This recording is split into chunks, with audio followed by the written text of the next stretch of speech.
Hi అండి, లతాలాగ్ స్వాగతము. అందరూ బాగున్నారా? ఏమండి, నేను నా స్టైల్లో అంటే నా పద్ధతిలో నేను చికెన్ కర్రీ ఎలా చేస్తానో చూపించాలనుకున్నానండి. ముందుగా ఇదిగోండి చికెన్ తీసుకున్నాను కదండి, దీన్ని శుభ్రంగా క్లీన్ చేసి పెట్టుకున్నానండి, పక్కన పెట్టుకున్నాను. ఇదిగో చూసారా, నేను చికెన్లోకి వాడే పదార్థాలండి: ఉల్లిపాయ, టమాటా, కొత్తిమీర, కరివేపాకు, 2 పచ్చిమిరపకాయలండి. అంటే చికెన్లోకి వాడడం అంటే తాలింపులోకి అనమాట అండి వాడే పదార్థాలు ఇవి అనమాట అండి. ఒకసారి చూడండి, అంటే ఒక్కొక్కరి పద్ధతి ఒక్కోలా ఉంటుందండి. నా పద్ధతి ఇలాగండి. ఆ తర్వాత ఏం చేశానంటే, మామూలుగా గిన్నెలో నూనె పోసానండి. గిన్నెలో నూనె పోసి అది వేడైన తర్వాత దాంట్లో ఈ కట్ చేసుకున్న ఉల్లిపాయలు, పచ్చిమిర్చి, కరివేపాకు, కొద్దిగా పసుపు వేసి తిప్పానండి. కొద్దిగా అదిగోండి అలా ఉడికిన తర్వాత అల్లం పేస్ట్ కూడా వేసానండి. ఆ తర్వాత ఇందులోనే కారము, ఉప్పు, పసుపు అది వేసానండి. వేసాను, వేసి తిప్పానండి. తిప్పి పెరుగు కూడా వేసి అట్లా కలిపి పెట్టానండి.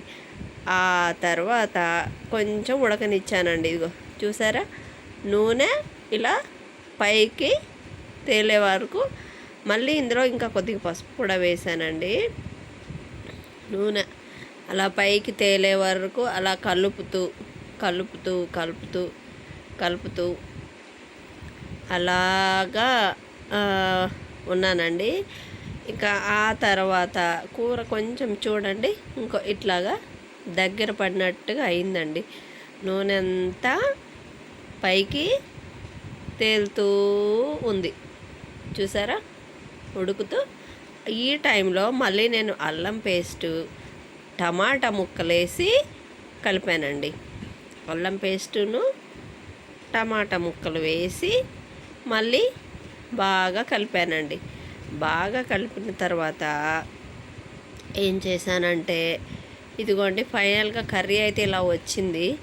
ఇందులో ఏం చేశానంటే, చివర్లో చికెన్ మసాలా ఉంటుంది కదండి, మామూలుగా కొన్నదేనండి. ఇంకా ఈ రోజుల్లో నేనైతే తయారు చేయలేదులేండి. ఆల్మోస్ట్ మనకు అన్నీ బయటే దొరుకుతున్నాయి. మనం తయారు చేసినంత టేస్ట్ ఉండదండి. ఇంకా ఉండకపోయినా నేనైతే చికెన్ మసాలా వేసానండి. చికెన్ మసాలా వేసిన తర్వాత దాంట్లో కొత్తిమీర కూడా వేసానండి. ఫైనల్గా అయితే ఇదిగోనండి కర్రీ ఇలా వచ్చింది. వేడివేడి అన్నంలో కర్రీ వేసుకొని తింటే నాకైతే చాలా టేస్ట్గా అనిపించిందండి. అంటే ఒక్కొక్కరి పద్ధతి ఒక్కోలా ఉంటుంది. నేనైతే ఈ విధంగా చేశానండి.